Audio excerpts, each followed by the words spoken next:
we leave Chiang Rai, we're going through immigration and things.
We are on the slow boat this morning. We got up fairly early. I think I was up at 5 to 6, and Sam woke up just after that because I woke him up. No, it was 7 o'clock. Oh, 7 o'clock then. We got ready, didn't shower or anything this morning because I just knew how sweaty and like grim I was going to get. I double layered so that I can take off a layer because last time I just had a t-shirt on and it was just a bit too warm for my liking. So I thought if I double layer, I can take off a layer and I can put on a layer as and when I need. We've got like chocolate croissants. They are pretty big, as you can see. They're a bit mid, but like they'll do. Sam says, so say. I put our bags on, we're on the boat. There's not that many people on yet, which is kind of a blessing because we've got to then choose our seat. Hopefully it won't be too long until people are here and then we go, but I'm going to assume that they will wait until every seat is filled again and then kind of let us go kind of thing. Chicken sandwiches for lunch. I picked those up this morning as well. Hopefully it's going to be a more peaceful journey for me today. If not, I will just pop some paracetamol, put on my headphones and pray. I will try and film some river views today. Yesterday I was so over it that I didn't film anything, but today I'm going to try and be a bit more on it and actually film some stuff for you.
It was really, really good. Just like an hour-long oil massage at a place called Nalin, I think. This is right next to this place where we're eating right now, which is called Joma Bakery and Cafe. They have a bunch of food and things, so we're going to try. I'm going to use a knife and fork because I've got oil in my hand still from the massage, but we're going to try this really quickly. It was wrong to cut a donut.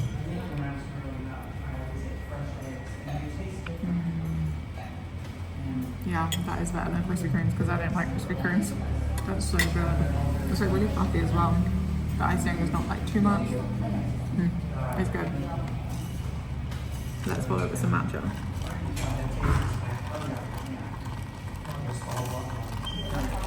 I got it with soy milk, so don't worry.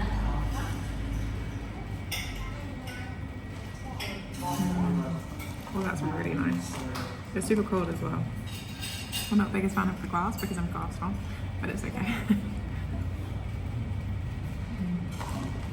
Overall 10/10, and it was 111,000 kip. I go to the UXO museum and potentially a jewelry making class at Eden Garden. Thank you. And Sam just got a smoothie delivered. Strawberry and yogurt. Yeah. So yeah, I think that's what we're going to do today. It's not going to be a super hectic day, but lots of food, lots of drinks, and some museum stuff later.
Ramen noodle soup from a place called Noodle Station. I have no idea what it's actually called, but just got it there. It was 40,000 kip, and I think at least I didn't even get change. Maybe I might have walked off without change. Can't lie. Sam's getting me a beer now. You know what? I might have actually walked off without change. Oops. So I've maybe lost a couple quid, but you live and you learn. Hey, it's got noodles. I think maybe chicken. I'm gonna guess by the colour of it. It's like strips of chicken cut up, and yeah, just egg noodles with the soup. I put some chili oil, I think, like garlic chili oil in it, and I've got a soy sauce egg, I believe. Otherwise, I'm gonna cut into this, and it's gonna be something really funky. But that was basically what I'm eating. Sam has got some spring rolls, chicken, glass noodle. Ooh, glass noodle spring rolls. Yum, with the sauce and a little pot with the sauce to go in. Did you get any chopsticks? He's gonna just hand it. Have you got 1,000? Yeah. Hold on, changing money. Went home, got ready, I had a little nap and scrolled some TikToks, I messaged my friends back and called my parents. So it was pretty productive, kind of hour in the hostel. Just gonna eat this, go for some beers.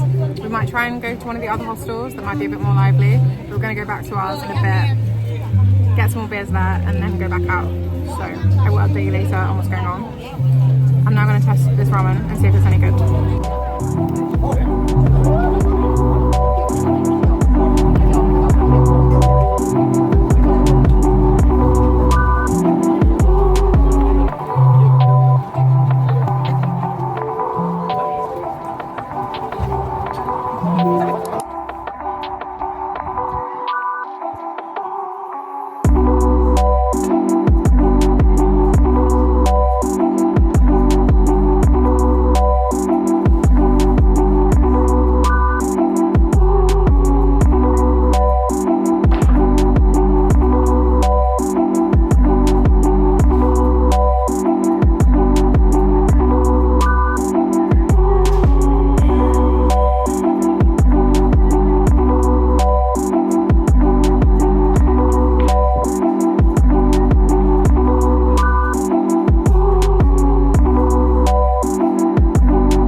On a bit of a quick one.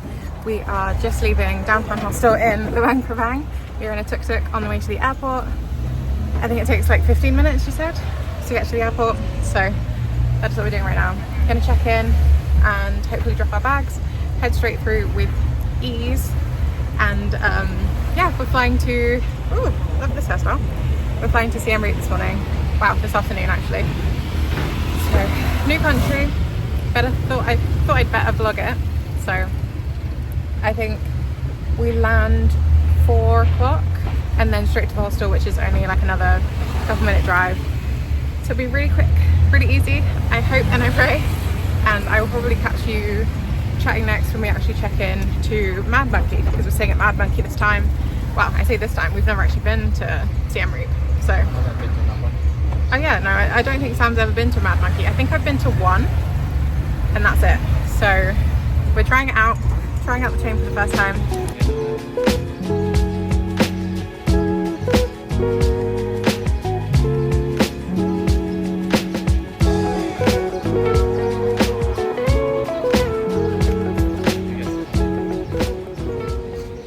As we leave Chiang Rai, we're going through immigration and things.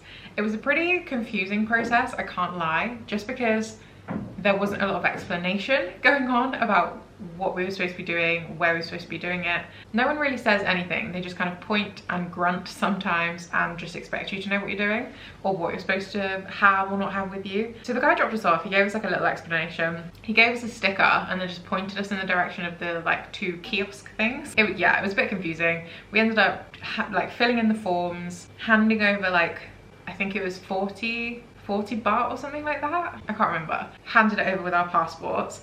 They then passed it to another window, stamped it, like these huge stamps, and then gave us back our passports after an undetermined amount of time. So we were sat in the back of a tuk-tuk for ages just waiting. From the timeline that they'd given us at the tour office when we booked it, we were definitely late for the slow boat.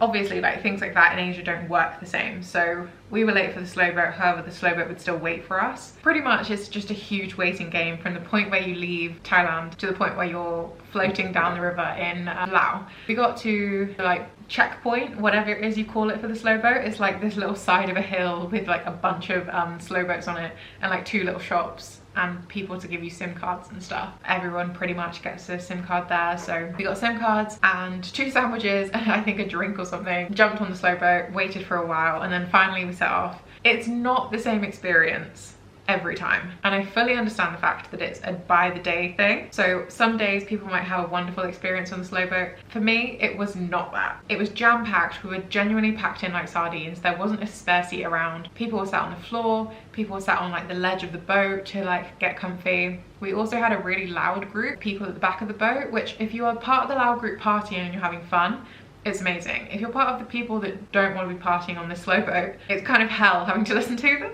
We did stay over in Prabang, which is what everyone does. We had a little homestay. It was okay. It wasn't like revolutionary, and it's in a very secluded area. Prabang is like, it's just there for people on the slow boat and like the little population that there is there of like villages and things. So we stayed in, yeah, it was called Monsavan guest house, Monsavanh guest house. It did the trick. It wasn't revolutionary, but that's where we stayed. It was £15 for a night, split between me and Sam. That's not too bad. We then arrived in Luang, Prabang.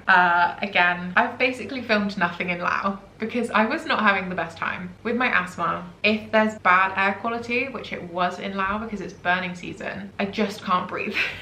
It's as simple as that. I just can't breathe. So like walking down the street was an issue. It's also a much less developed place than other countries. A lot less traffic through Laos, which is understandable because it's only really just being put on the like backpacking map, if you know what I mean. The things that are there are just for tourists. There isn't a whole lot to do unless you're doing the tourist activities, but also alongside there being less people through Laos, it also means they aren't kind of used to black people. So I was getting a lot of stares, a lot of people just following me with their eyes, saying things, pointing. I don't know what they were saying because I can't speak the language, but I can usually take an estimated guess by the kind of tone people are using. So it was just pretty uncomfortable for me for most of the trip. Part of that is also the other tourists. We were in the Guangxi waterfall and we had other tourists trying to take photos of us and like unconsensually taking photos of me. Like they came up and like tapped me and were like, oh, can we take a photo with you? Like photo, like let me take a photo of you. And I was like, no, like I don't want to, I'm not a zoo animal, like please don't just try and take photos of me because I'm black. They didn't listen, and if I said no, they just stand in front of me and just do this and take photos of me anyway. And it's like, in that situation, what do you do? And someone's just completely disregarding the fact that you said no, and they just stand there with a camera in your face and take photos anyway. I've had some other weird experiences of like other tourists trying to take photos of girls in their bikinis. It was just, yeah, it was a very weird experience in Laos, and I've not had an experience like that traveling before. Everywhere else I've been, everyone's been pretty used to black people. It's not been revolutionary that a black person is in town. I don't know if anyone else that's black feels that way or has had that experience in Laos. And I wouldn't say it's a deterrent. I wouldn't say don't go there because of it, but I would just be conscious of the fact that you're gonna feel like a lot of people are looking at you. There's gonna be pointing, there's gonna be words said even if you don't know what they're meaning, and there's going to be people trying to take photos of you. So if you don't mind those aspects, absolutely. I think Laos is a beautiful country. It's very rural. Strange experience, but I still think maybe in like 5 to 10 years, if I do another Southeast Asia backpacking trip, I would try Laos again, just not in the burning season, and maybe plan to spend less time there and do kind of like a whistle stop tour, because once you've done the few things that there are to do, are like tourist things, there really isn't anything else to do other than eat. And even the food, like, it's very much a fusion cuisine, so everything you can order, you can also order in other countries in Asia. So take with that what you will. I definitely think people loved Laos. It wasn't absolutely for me. I wouldn't say you shouldn't go there, and I wouldn't say I wouldn't go back, but that is my experience of Laos. One thing that was really interesting to learn about in Laos was the UXO issue, and when we say UXO, it means unexploded ordnance. From the Vietnam War and bombing campaigns and things, Laos was like, I don't even know the word, inundated with bombs and ordnance. So there is a lot of issues with unexploded bombs and landmines and things like that, because I'm not an expert on the subject, but I definitely think it's something we should all research and know about, just about our general awareness and self-awareness of other countries and things other countries are going through that are different from the experiences of our own country. So that was super cool to learn about. It's just really prevalent that war doesn't just impact the two countries that are at war with each other. It really does impact the surrounding environment, the surrounding countries, to the countries at war. And yeah, it's a really sad subject, but really informative as well. So in terms of Laos, we really only spent a week and a half, I think, there. We spent about a week in Luang Prabang total, and we spent about 4 days in Vang Vieng. We didn't go to Vientiane, we didn't go to Paxi, we didn't go to Don Dep. I know those places are beautiful because I've seen other people post about them. So if you are going to Laos, make sure you hit those spots. We didn't this time, and I didn't get to go straight out of Luang Prabang to Siem Reap. I definitely think if it's not burning season and you are still encouraged to go to Laos, definitely check out all of those places, because yeah, I've seen that they are beautiful, and I do slightly regret not being able to see them, but I also know that there are many other places in Asia following that I've really loved, so I don't feel like I've missed out too much.